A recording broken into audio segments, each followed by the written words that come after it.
uttering, I am the real, Ana al-Haq, there was no Mansur. It was God. It was God. And it is famous in the Sufi doctrines, the hadith of Nawafil, that through acts of worship, the servant gets to a point where God speaks through him or her. So this is also the doctrine of Vedanta. It's not about the individual soul, but rather it's the Supreme Self. The second figure is Suhrawardī, and the most important thing I would like everybody to remember is that we're not talking about Suhrawardī, the founder of the Suhrawardī Tariqa, the author of Awarif al-Ma'arif, but rather we're dealing here with Shahabuddin Yahya ibn Habash al-Suhrawardī, the author of Hikmat al-Ishraq. Al-Makhtul, exactly. Al-Makhtul. And his philosophy is an attempt to reconcile the Platonic tradition with the Islamic teachings and also some teachings from ancient Persian tradition. I don't think Ibn Arabi really needs an introduction, Shaykh al-Akbar, the author of Fusus. So I will not say more about him, but if you don't know who he is, please ask. And Amir Khusraw Dehlavi, he is known as the parrot of India. He actually, his father was Turkish, of Turkish origin, and his mother was Indian. And he was born in the city of Patilai in Uttar Pradesh, India, and he was very prolific. He wrote in Persian, Arabic, Hindi, and Turkish. He composed poetry in all 4 languages according to Shimel. I don't know Turkish, but I trust Shimel. And what is very particular about him is that he was also a very renowned Sufi, a disciple of the Chishti Sufi Sheikh, Nizamuddin Awliya. And he actually has a work called Afzal al-Fawaid, in which he gathers all the sittings that he had with his master. So this is just the figures that we're going to talk about. Then we have Mir'āt al-Safa. So Mir'āt al-Safa is a qasida, very famous qasida by Amir Khusraw, and it is a response to a famous qasida by Khaqani. And before him, a number of other poems, like for example Saifuddin Isfarangi and others, responded to him. Afterwards also Jami, Maliki Qumi. So the context is he's responding to someone who came before him. But I will try to not deal too much with the historical context. I just want to share with you this information. Next comes the importance of the word banquet. And this choice is also very much intentional. So I'm sure you've heard of Plato's symposium, Plato's banquet. And the whole dialogue of Plato is about a gradual ascent of the person from physical body to the idea of beauty. So you first see a particular human body that you fall in love with, then you understand the beauty of all bodies, then beauty of all souls, and then finally the idea of beauty itself. This poem by Amir Khusraw is also about love. However, with one fundamental difference. This text is not about the idea of beauty. It is about love, but it's not about the idea of beauty. But rather, it's about love and its consequence. A love that leads to a form of knowledge through which one completely becomes bewildered. One goes into the state of hayra, and also one forgets everything other than God. So this is the sort of the general context that I want everybody to be cognizant of. And within this particular qasida, one verse became very important. Many people wrote commentary on just one particular verse in this poem. And but again, I thought that, if I just give you just the verse, it's going to be really out of context. You will not really get a sense of what he's trying to do. So the verse is going to be very philosophical and complex, but actually the poem itself is very straightforward. It is not too complicated. And I thought that maybe to start with, we can just read a few verses. The poem itself is very long. It's around 230 verses. And I chose around 37 that I think these verses recapitulate the most important messages that Amir Khusraw is trying to convey. So he begins, دلم طفل است و پیر عشق استاد زباندانش سواد الوجه سبق و مسکنت کنج دبستانش. My heart is a child, and the master of love is his eloquent teacher. The darkness of the face is the lesson, and poverty, maskanat, is the corner of his school. So the imagery is the imagery of going to the school. Our heart is a child and knows nothing, and the love is the teacher. And in the second part, he says that the darkness of the face is the lesson, and poverty the corner of the school. So what does he actually mean by this Sawad al-Wajh? If you read Amir Khusraw's poetry carefully, he uses it in a dual sense. First, it refers to the Sawad al-Wajh, refers to the state of fana' fillah, annihilation in God, referring to a hadith by the Prophet, al-faqru sawad al-wajhi. And so in this sense, the ultimate lesson that somebody is going to learn on the path of love is to become completely empty of oneself, to reach annihilation in God. But if you do not do that, there is a second sense of Sawad al-Wajh, which is based on Quran in Al Imran 106, that says on the day of resurrection, some people, their faces will be يَوْمَ تَبْيَضُّ وُجُوهٌ وَتَسْوَدُّ وُجُوهٌ. On the day of resurrection, some faces will be white and some will be dark.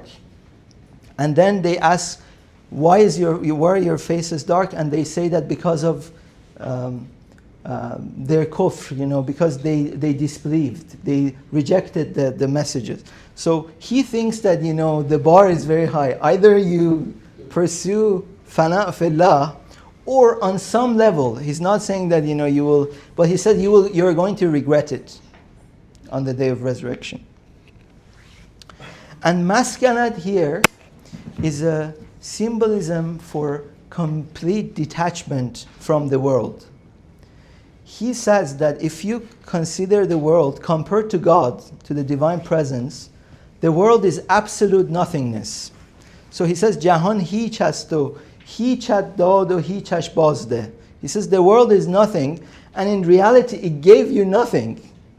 It gave you nothing. So he says, so in return also don't give anything to the world, don't pursue it. So, and he himself doesn't mention it, but it reminds me of a very interesting episode in Asrar al-Tawheed. So a Sufi goes to, someone who was trying to be a Sufi goes to Abu Sa'id Abul Khair and asks him, I want to know about Sufism, just tell me what does it mean to be a Sufi? And he says, go and find the master of all gamblers, and he will tell you. And he says, I'm asking you about Sufism. Why are you telling me to go and ask the master of gamblers? He says, you asked me, this is the response. So he asks, where is the master of all gamblers? And they say he's in the tavern, he's drinking with his crew, and they're all gambling. So he says, I'm so sorry it's bothering you, but my sheikh told me if I want to know what Sufism is, I should come and ask you. So he says, what is Sufism? And the master of gamblers says, I don't know anything about Sufism, but I can tell you one thing, and that's how I became the master of all gamblers. So he asked the student, how did you become the master of all gamblers? And he said, I played clean, I didn't cheat, and I gambled it all. I never kept anything for myself. Whatever I had, I kept gambling. And that was the point where this disciple realized that is also what Sufism is about, to give it all on the path of God. So in the second verse, he reads, نه هر پیری زباندان است و هر دل طفل تعلیمش، نه هر خاکی گلانگیز است و هر نورسته ریحانش. زباندان پیر عشق آمد که هر کاموخت زو رمزی، درونش لوح مجنون گشت و خاموشی است برهانش. Not every master knows this language, nor is every heart a child fit for teaching. Not every soil brings forth flowers, nor is every new sprout a basil. The master of love is he who knows the language, since whoever learns a mystery from him, his inner self becomes the tablet of Majnun, and silence becomes his proof. And this junun, this divine madness that Amir Khusraw is talking about, in some other places he explains that this refers to this hadith of the Prophet ﷺ, Rabbana zidna tahayyuran fik. O God, increase us in bewilderment in Thee. And so it is a form of knowledge that is, if we want to really explain it in a philosophical language, because God transcends any duality, and because of that, when you reach that state, you cannot really explain it in any language of duality, and that's why the result is always silence. And this is a tangential point, but it is somewhat relevant.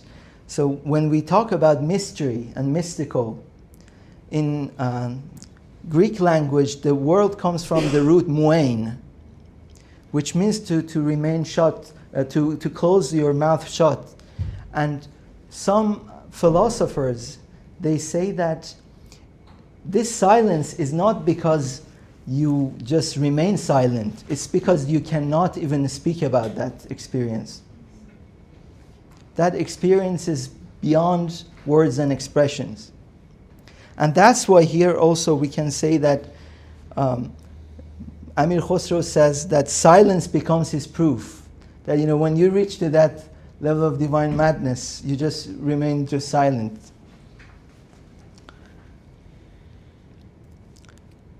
گرت از تخته اسرار الف آموخت زودش خوان، که ناگه تخته را بی نقش خواهد کرد تبیانش. به سوی چشمه عشق آی و غرق آشنایی شو، درافکن هرچه غیر اوست در دریای نسیانش. If from the tablet of mysteries he teaches you the letter Aleph, read it quickly, for suddenly his exposition will make the tablet empty without mark. Come to the spring of love and drown in intimate knowledge. Cast everything other than him into the sea of forgetfulness. So as you can see, the teacher of love, the letter of Aleph that he teaches, the result is that you forget everything other than God. You leave it in the sea of forgetfulness. But in particular, he uses a word in Persian, ashnai, which is very significant. So ashnai doesn't mean any kind of knowledge. It's not formal knowledge. It's personal, intimate knowledge. And that's why we will see Amir Khusraw is very critical of formal knowledge of God, especially philosophers. And even those who study religious sciences, but they don't practice it. That's why ultimately he really praises the Sufis, because he thinks that real Sufis, they act according to what they say. And so we will hopefully see what he says concerning these points.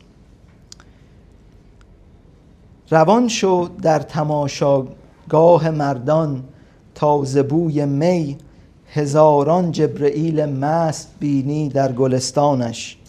March into the viewing place of the men of God, so that from the fragrance of the wine you will see thousands of drunken Gabriels in his garden. So this is again another analogy of this is a level of losing the self, that on that level even 1,000 Jibrils are also drunken in this form of knowledge, in the divine presence. So far he was just like telling us about this form of intimate knowledge, which is the outcome of love. But then he will go through some vices of the soul, some things that we should try to empty ourselves of. And also he will criticize some of the sciences that he thinks are outwardly dealing with God, but they're not really getting to the depth of the matter. So he writes, اگر نفست به فرمان گشت یابی پرتو نورش وگر دیوت مسلمان گشت بینی صورت جانش به طغیان می کشد سر نفس بد ای راه رو گر تو قدمداری لگد کوبی بکن بر فرق طغیانش. If your soul comes under command, you will find a ray of his light. And if your demon becomes Muslim, you will behold the form of his spirit. The evil ego raises its head in rebellion, O traveler on the path. If you're steadfast, crush beneath your heel the head of its rebellion. So these verses are really allusions to the hadith of the Prophet, أَعْدَى عَدَوِّكْ نَفْسُكَ الَّتِي بَيْنَ جَنْبَيْكَ. Your most fierce enemy is the ego that resides in between your two sides. And if you fight with the rebellion of your ego, then you will start to receive the rays of the divine light.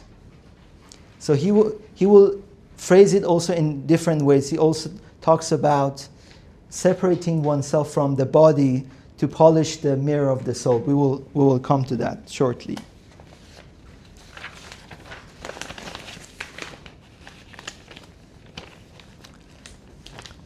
درونت حرص دارد جلوه چون جویی ز تجریدش دهانت بوی دارد بوسه چون خواهی ز جانانش. He really uses a very vivid imagery. He says, your mouth smells bad. How are you expecting the beloved to kiss you? So the same way, the vices are like the bad smell of our mouth. Our spirit smells. And because of that, we are not pure enough to get close to the world of divine realities. حریص از خود همه حسرت خورد بر مال بیگانه چنان خواهد کزان هم پاره‌ای ماند به دندانش. So the greedy person is always consumed by the wealth of others, and he desires that a part of it may remain between his teeth. So again, another vice, one of those khabithat that if we think about it, on different levels, Amir Khusraw thinks that, when we read these verses of the Quran about, Fir'aun or other people, he says that we should always think that, if there is anything of that within us, and if so, then we should try to fight it. And that's how we will find the rays of divine presence. به مهنت شانه را از گوشت خالی کن که تا بینی یکی آینه غیب و شوی مجنون و حیرانش. Through hardship strip off your flesh so that you may see a mirror of the unseen and become mad and bewildered by it. Here again, this knowledge, this bewilderment and madness here is conjoined with this act of going beyond the body. So if we think about the image of a mirror, so in order for the mirror to reflect images, it needs to be polished. And we have the famous hadith of the Prophet that for everything there is a polishing, and the polishing of the heart is dhikrullah. But here the polishing, one condition that he says is very important is to try to separate oneself from all the bodily needs. And of course it doesn't mean that to starve yourself or not to pay attention to your body, but not to be a servant of your body. Not to have always all your goals based on your body, to prioritize your spirit. And then your heart will reflect the divine realities. Now he turns to a very interesting point. And this point deals with the difficulties that we face in life. A lot of times things happen that we don't like. We want to live in an ideal world, but sometimes even some people mistreat us without us really deserving it. And so he's going to talk about the significance of these wounds in our hearts, why they are important. So he thinks that when we have these wounds, two things happen. One is that God places some balm, some remedy on our heart, in our hearts, to soothe the wounds. But by that very action, that balm also you can share with others. So this is something very profound, that if you endure something difficult and God places this spiritual healing, this medicine in your heart, then you also can share it with others. But also this act of burning, he uses the analogy of burning. He says that God also kindles a light in your heart through these difficulties. And he says that one should be utterly careful to not let vices to extinguish this fire. So he says, دلی کو سوخت مرهم شد جراحت را ندیدستی که جراح هر زند زخمی کند خاکستر افشانش. دلت گر سوخته است ای دوست شمع روشنی داری اگر خواهی نمیرد گر تو را بادی است بنشانش. A heart that has burned becomes a balm. You have not seen a wound. When the surgeon strikes a cut, he scatters ashes upon it.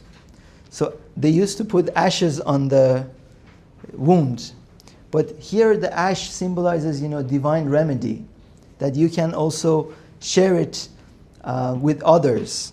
And he uses another analogy. If your heart has burned, O friend, you possess a shining candle.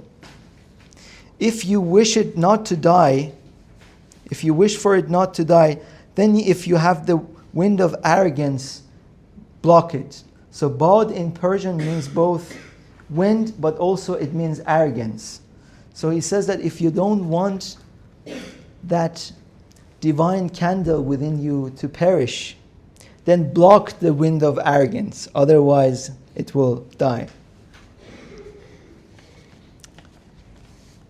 Now he turns to criticizing those people who pursue outward sciences, but they do not act upon their knowledge.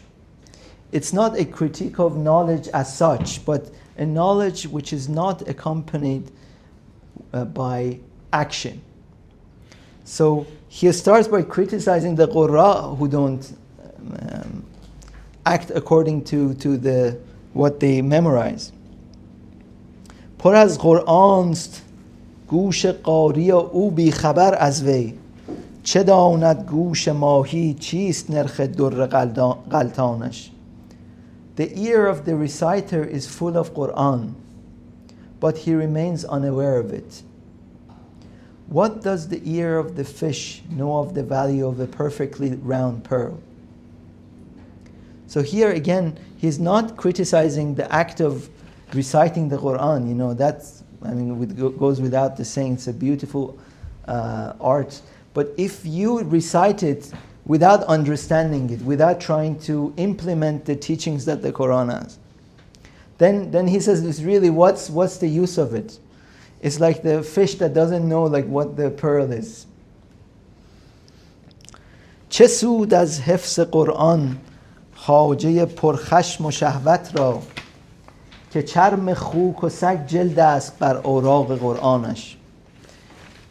He says, what profit is there in memorizing the Quran for a person full of anger and lust? When the hide of pig and dog, hide is here the leather of pig and dog is the binding around the Quran. It's very, very strong imagery. That if you memorize the Quran but you do not act accordingly, it's as if you bind the Quran with the leather of dog and pig. Now he turns to philosophers, and he's really critical of in particular Ibn Sina, because he thinks that in trying to reduce Islamic teachings to Greek sciences, they made, of course, you know, he's not trying to say that they didn't make any good points, but they made a lot of Muslims confused. He, in particular, what was very difficult for Avicennan philosophy to explain was the Mir'āt of the Prophet. Why? Because for Avicenna, the spheres were made of a material called ether. And ether is this transparent material. It cannot be broken. It is just fixed. And according to the Islamic teachings, the Prophet goes through the 7 heavens. So for him, it was an impossibility according to his philosophy. And here, Amir Khusraw is just saying that if you want to know about your religion, go and ask the Prophet. Don't go and ask, the canon of Greeks, because it will just lead to complications. فقیه از فلسفی بهتر که هر کش دل به درد آید یکی تعویذ مکی به که 10 قانون یونانش. The jurist is better than the philosopher, for whenever the heart is in pain, one Meccan amulet, one ta'aviz of Makki, is better than 10 Greek canons. Canon was the famous book of medicine by Ibn Sina. So he says that if you have one ta'aviz from Mecca, it works a lot better than going to... and it's very important that he says when the heart is in pain, the spiritual center of human beings. This next verse is just so powerful. مکن مهمان افلاطون چراخواران سنت را که حلواهای پرزهر است دقتهای اذهانش. Do not make those who consume the prophetic tradition with their wise. The philosophers, they go to the prophetic tradition and they keep asking, why is this or why is that? They try to rethink everything through just completely pure rationalistic view. He says, do not invite them to the Plato's banquet. He says, do not invite them. Why? Because the scrutiny of their minds is like sweets filled with poison. So they have a lot of, subtleties of thought. But actually these subtleties are like sweets filled with poison. And I myself, I study philosophy, so I have nothing against the philosophers, but it is a very interesting observation coming from Amir Khusraw, especially thinking about the limits of rational thinking. The limits, it's really important. اگر حق بود علم بو علی چون دانش نعمان چرا ثابت نشد بر خلق مامد همچون نعمانش. If the knowledge of Bu Ali ibn Sina was true like the learning of Nu'man ibn Thabit, Imam Abu Hanifa, then why then was his imamat not established among the people as with Nu'man? So why didn't they call Ibn Sina Imam Ibn Sina? He says that there is a reason for that. خیالی باشد آن ذهنی که گویی تکیه را شاید چرا تکیه نیاری بر خبیر صدق و ایمانش. That mind which you say is fit to rely on is only a fancy.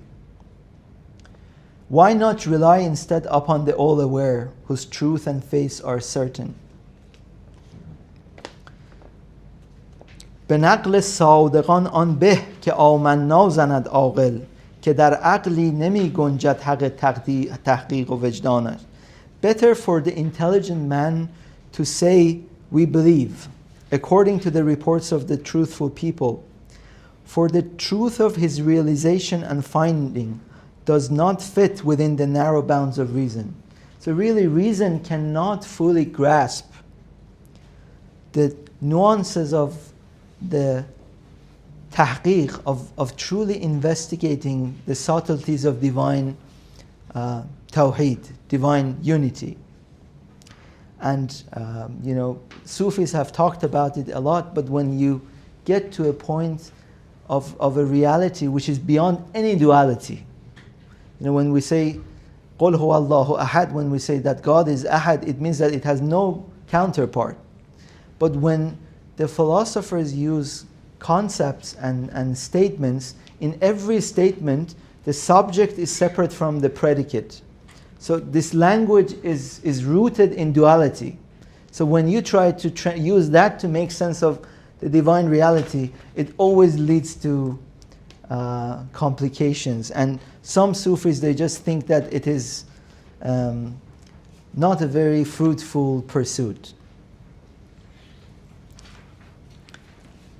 جنون دان عقل انسان در بیان وحدت و پشه چو بازد عشق با سرسر همان وصل است هجرانش.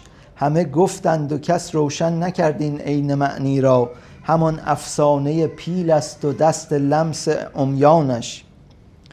Know that human reason is nothing but madness when it seeks to explain divine unity.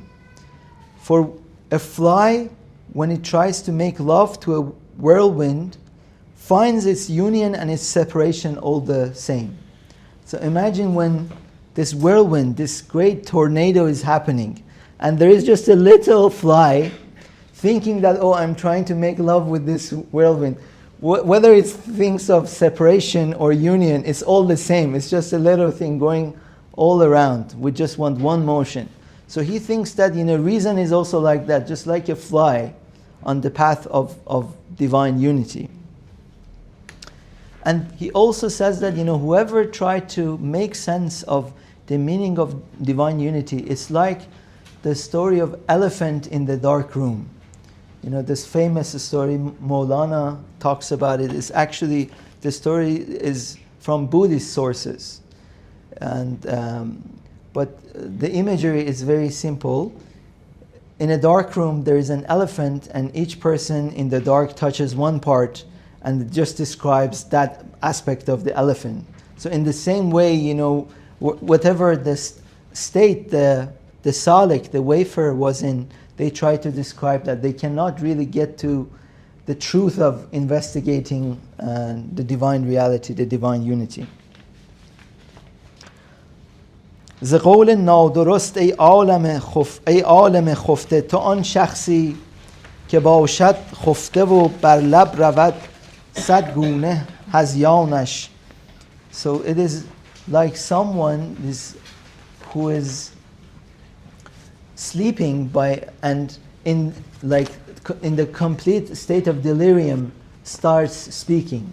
And the people who pursue only formal knowledge, conceptual knowledge, when they talk about God and the divine presence, it is like that. It is completely futile. In the next few verses, he's going to now turn towards Sufism. So far he criticizes all these other forms of knowledge. Now he's trying to say that actually you can pursue this, and that is only through Sufism, and for that you need a Sufi sheikh. He says that you cannot really pursue it by yourself. On your own it's impossible. So let's just skip few lines. We'll go to line 27.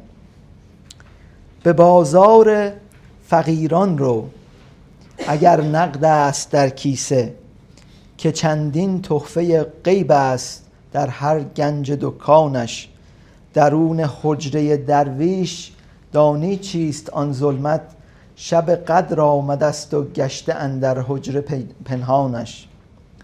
Go to the bazaar of the faqirs, the Sufis, if you have ready cash in your pocket. For in every corner of their shop are countless gifts of the unseen. Do you know what the darkness is within the dervish's cell? It is the night of power, Laylatul Qadr, which has come and hidden within his chamber. You know, if we just contemplate for 1 second, if we just remind ourselves of this verse in the Quran that أعوذ بالله من الشيطان الرجيم بسم الله الرحمن الرحيم إنا أنزلناه في ليلة القدر وما أدراك ما ليلة القدر ليلة القدر خير من ألف شهر. It is better than 1,000 months. تنزل الملائكة والروح فيها بإذن ربهم من كل أمر. That God descends in this night, the reality of all spiritual matters. And so he's saying that, this is the true state of the Sufi. You go to the chamber of the Sufi, it might seem simple, but in the corner of it is the reality of Laylatul Qadr, and this is true knowledge. فقیر ار سهل باشد سهل نبود ملک تجریدش درخت در تلخ باشد تلخ نبود ذل اغصانش. If the Sufi, the Faqir himself is simple, his kingdom of spiritual realities is not simple. If a tree is bitter, the shade of its branches is not bitter. So he's trying to say that if you see a Sufi, very simple, and don't think that the spiritual realities that he is also has achieved is also that simple. Do not make that mistake. Just as if a tree is bitter, does not mean that the shade is also bitter. You need to make a distinction between the zahir and the batin, the outward and the inward reality.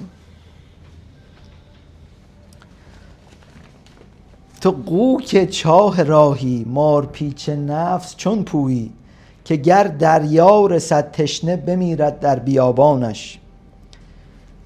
You are a frog in the well of the path. How will you traverse the coiled serpent of the soul? For if the sea itself should arrive, it will die thirsty in the desert. So if it says that this ego is so complicated, he says you're like a frog in the well in this endless desert of the ego. That if an ocean, the sea will arrive, it will die out of thirst. It is just that dry and that endless. And that's the introduction for him to talk about the importance of the Sufi Sheikh.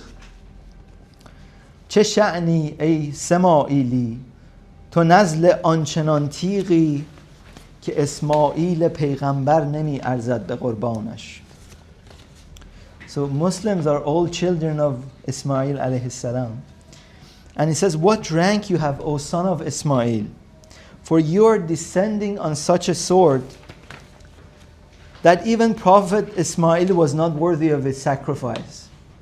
So he's saying something very daring. You know, when Prophet Abraham went to sacrifice, according to some narratives, Ishaq, according to some other narratives, Ismail, he thinks that it is Ismail. So there was this lamb that was sent by God. So he was not actually sacrificed, Ismail. But he says that there are some Sufis on the path of the Prophet that they gave up their life. So they went even beyond the stage of Prophet Ismail. It's a daring thing to say, but there is something truth to it in that they gave all that they had on the path of God.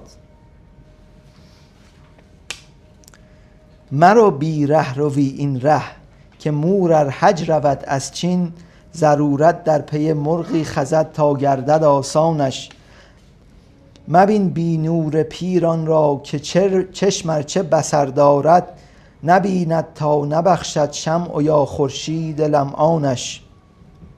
Do not travel this path without a guide, for if an ant were to make the pilgrimage from China, of necessity it would creep within the wing of a bird, so the journey might become easy. Do not look at it without the light of a sheikh, even if your eyes possess sight, for it sees nothing until a candle or the shining sun bestows its gleam. Imagine if we are in a dark room. We still have the power of sight, but we can't see anything.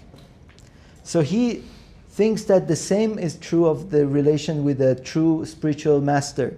You might have the power of sight, understanding, but without the light of a true sheikh, you're in a dark room. You have the power, but the power is not activated. So you need the power of the sheikh to be able to see in that dark room. کمال پیر شوید داغ تبلیس تو نی طاعت که سایه خنجر خر حک کند نی تیغ برانش. The perfection of the sheikh will wash away all the blemishes of the soul, not your acts of worship.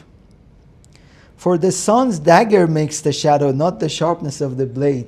If we are talking about really having a shade, so it is the sun that creates the shadow, not just like a little small sword that we have. No matter how much we try to hold it in this way or that way.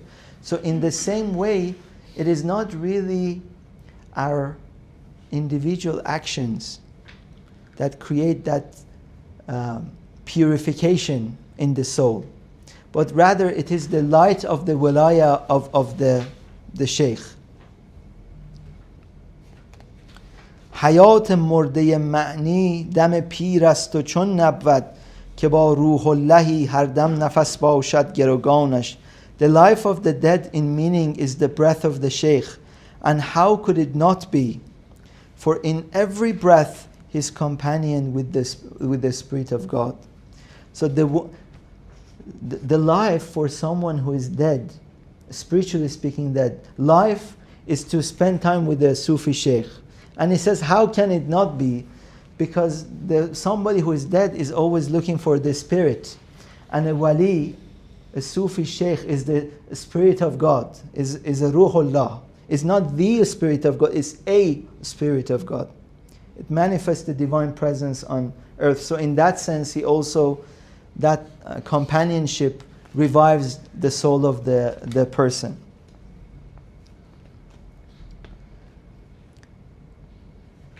So the verse number 36 also says something similar. Now we get to this very important verse, and the imagery is very powerful. ز دریای شهادت گر نهنگ لا برآرد سر تیمم فرض گردد نوح را در روز طوفانش ببین دروازه لا را دو دار غیرت از هر سو که منصوران معنی را کشد بردار دربانش. ز تیغ دوستان در قتل بوی آشتی آید ببین آنک سعادت نامه و ابلیس و خذلانش. So the word nahang nowadays is used for whale, but historically it was for crocodile.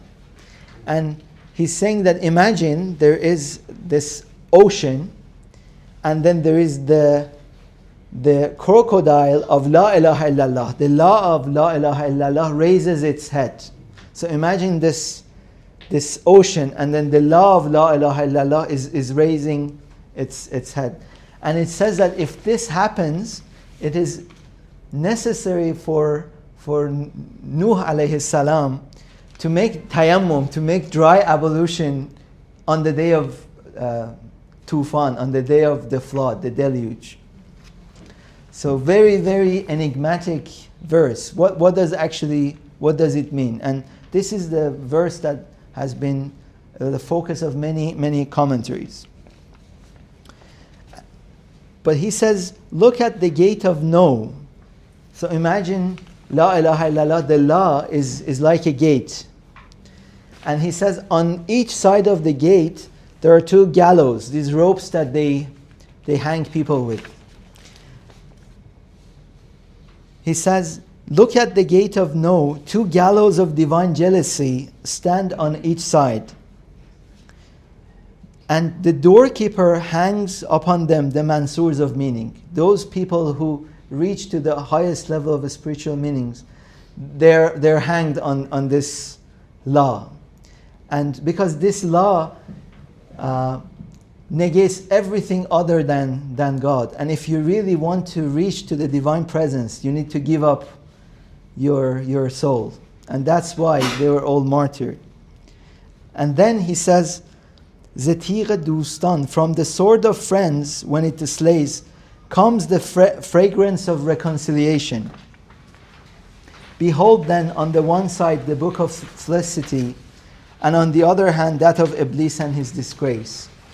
So when they are being killed, being martyred on the day of, on the path of God, when they're killed, then there is no otherness, there is ashti, there is reconciliation. And here you see their sa'adat, their felicity, their happiness. And on the other hand, the disgrace of shaitan, because he did all that he could to prevent them to reach that high spiritual state. So, as I mentioned, there is just one verse that was the focus of a lot of commentarial tradition. And just because of our time is limited, I was going to mention 3 commentaries, but I will only do one. And that is the one by Akhyar Haydarabadi, who actually was active still in 1940s, so very recent.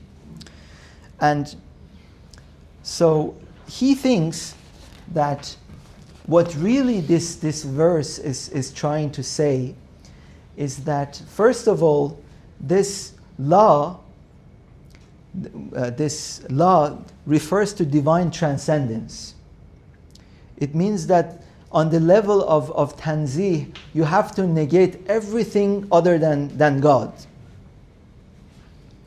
And the ocean symbolizes existence, everything in an existence.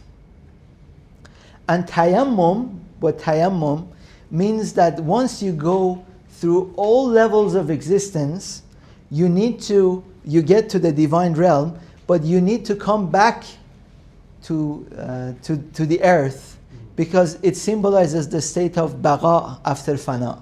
So you first go through all levels of existence and then you come back. But to explain that, he compares the worldviews of Ibn Arabi, Suhrawardī and Śaṅkara. And this is just something that I will just very briefly touch upon.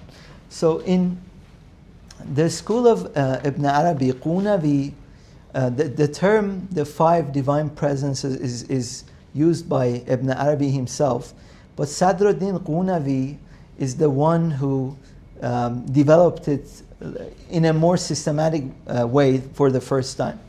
So Ghunavi talks about the 5 divine presences. We first have Uluhiyya, the divine reality. Then we have the Alamul Arwah or Ughul, the world of intellect, spirits. Then we have Alamul Misal, the world of images, the physical world, and then the 5th one is the world of Insanul Kamil, the most perfect human being. And later on, the other expositors of Ibn Arabi's thought, they talked about different ways. Like, for example, Farghani makes a distinction between Ahadiyya and Wahidiyya. He talks about 6 of them. Here, Akhyarabadi does something very unique, although there are allusions in the writings of his predecessors.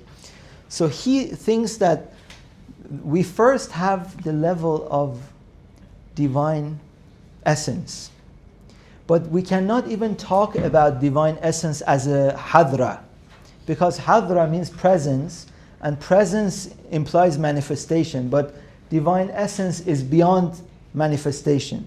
So he says that let's not talk that hadra, it's not a presence. He says that the first hadra or first presence is when God comes out of the darkness of the essence, that's just complete unknown. He looks within himself. He looks within himself. And from that knowledge comes a ray of light, which he calls the first determination, or Haqiqa Muhammadiyya, the Muhammadan reality, the first determination. And he thinks that the reality of everything is contained within that Muhammadan reality. So if you look at it, the first one is the Haqiqa Muhammadiyya. He also calls it Ilm Mujmal, undifferentiated knowledge. Then comes Wahidiyya, which is knowledge in more details. And that is when also the A'yan of Thabita, the immutable entities, appear.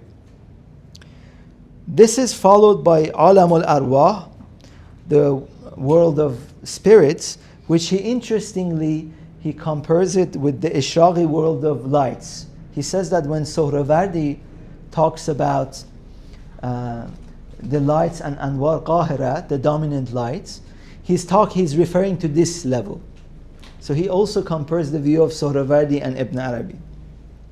Then we have the Alamul Misal, which the Ishraq is called Muthul Mu'allaqa, the suspended forms. And what is very particular about this level is that for Ishraqis, these suspended forms are distinct from the Platonic forms. So the Platonic forms are completely immaterial, they're just pure lights. But these suspended forms, they have, they're not dense like bodies, they're not coarse, but they have dimensions. And that's where Suhrawardī thinks, like the followers of Ibn Arabi, where dreams happen. When we're dreaming, we see people in our dreams, but they're not material in the sense that, this is, or my chair is, they're not as dense.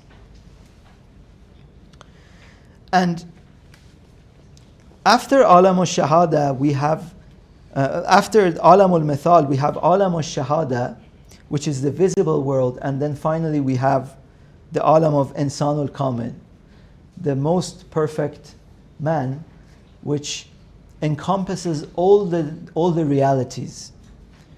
Even for Akhyarabadi, encompasses all the A'yan of Thabita and Haqiqa Muhammadiyya.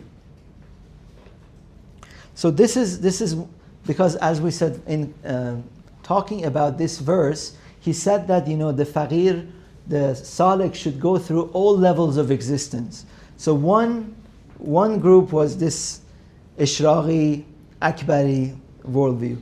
Then he turns to the Vedantic worldview, and he calls them Muvahhidan Hind, the people who believed in Tawheed. Why? Because they only posit one reality, the reality of God. They say that everything other than God is illusory. Amir Abadi calls the Vedantists the Muwahidan. I mean, before him also Daro Shukuh also calls the Vedanta, Advaita Vedanta also Muwahidan. So he's not the first one who says it, but it's very important. They are Muwahidun because they do not accept any reality other than the reality of God.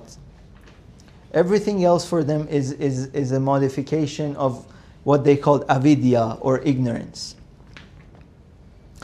So on the first level, there is the Supreme Self, Paramatman, which is identical with Brahman. But that level is beyond the hadarat. It is beyond the realm of manifestation. But he says that, in order to make the numbers work, he says that I will include them so that it will be 5 divine presences. So he calls this that, according to Vedanta, you cannot say anything affirmatively about the Supreme Self. You can only talk about it in negative terms.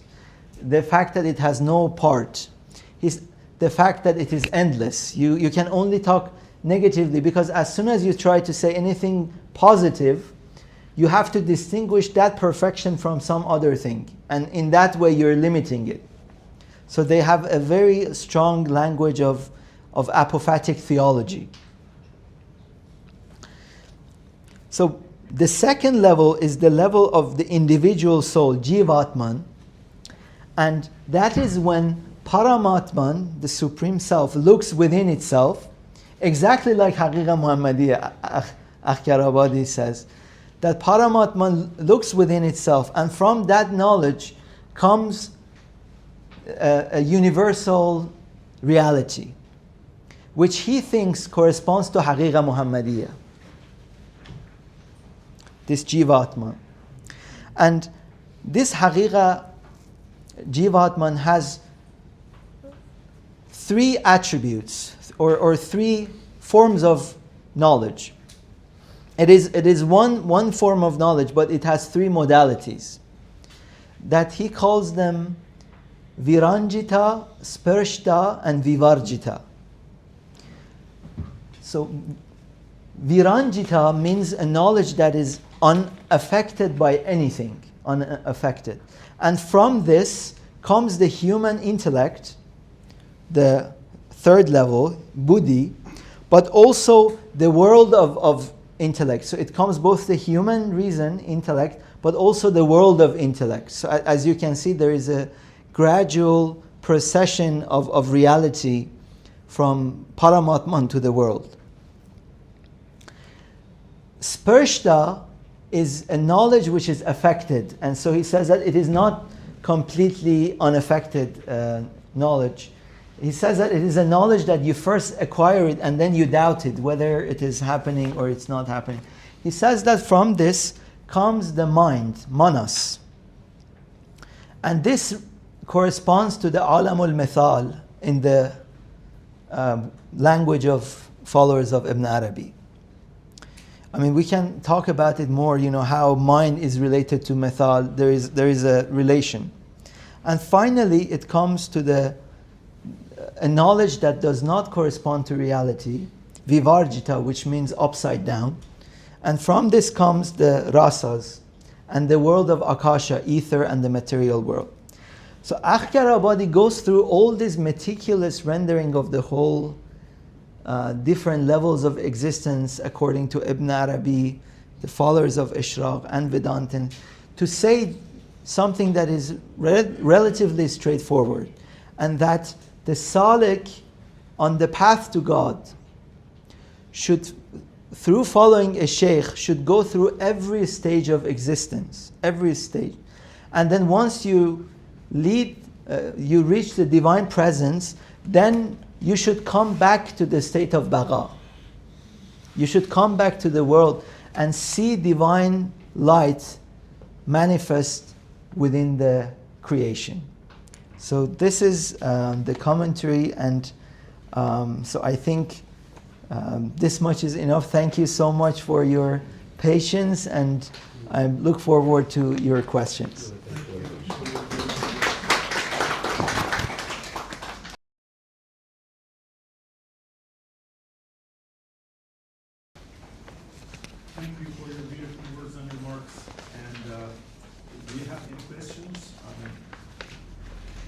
do you know about his other party?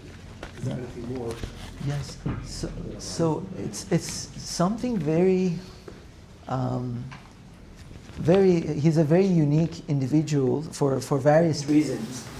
One is that he's very knowledgeable about the works that from the tradition of Ibn Arabi, Suhrawardī, but within the existing sources that we have, he's very unique because, for example, if he lived in 1940s and he talks about Ghunavi or Qaisari, but he doesn't talk about important thinkers who were active in India, like Muhibbullah Allahabadi. Some people say that he moved from Iran to India, but even then it is very strange that he wouldn't mention at all in his works there's no mention of Mullah Sadra or Mir Damad. So unfortunately we just know that he was still alive in 1940s, but so far we have not been able to find a definitive resource that can tell us more about his life. Although he lived like very recent, relatively 1940s. Yes. Yes, we have all like autograph. We have autograph of his works, but he doesn't tell us much about his intellectual or his biography or anything like that. Yes, please. I have 2 questions. Absolutely. Do I need this? Sesim yüksek aslında. Okay. So I was a little bit late at the beginning, so that's why perhaps I missed it. So I'm really sorry if this is a repetition for some of you guys, but I was actually wondering about the historical background of this text, why it was written, and the central powers back in the day, and the main political conflicts, etc. And the second one is, so we heard the mention of Ibn Sina, representing the camp of reason, obviously. And then there is mysticism here in front of it, representing which camp? I'm trying to think from Plato. Sorry, I'm also a philosopher myself. Yes. Spirit, perhaps? If we have appetite, spirit, and reason, perhaps it's representing... But I'm actually asking you about that. And my question is, in the Muslim world, why this rivalry? Why is not reason and spirit? This mystical experience and reason, and whatever it's intellect, whatever it's enabling us, the human experience itself, human life. Why aren't they brothers and sisters? And and what's the historical political significance of this rivalry for the Muslim world? Thank you so much. That was great. Thank you so much for these wonderful questions. I will start with your last question. So if we study Avicenna, if we study his book of Śaṅkara, so in the beginning he's trying to define the subject of philosophy. And he defines it as being qua being. He's trying to put these like expressions in Aristotle's metaphysics into a universal whole. But the core of his philosophy is based on this distinction between essence and existence, mahiyat and wujud. And he says that the two are not identical. For example, from the fact that knowing there is, like if I just utter the word triangle in the room, I can't just by uttering it, I don't know if it actually exists in the room or not. I need to find a cause for its existence. So the reason that I'm saying this, based on this distinction, he established his book of Śaṅkara on 2 principles. Definitions, which is the core of concepts, he calls it had, hudud.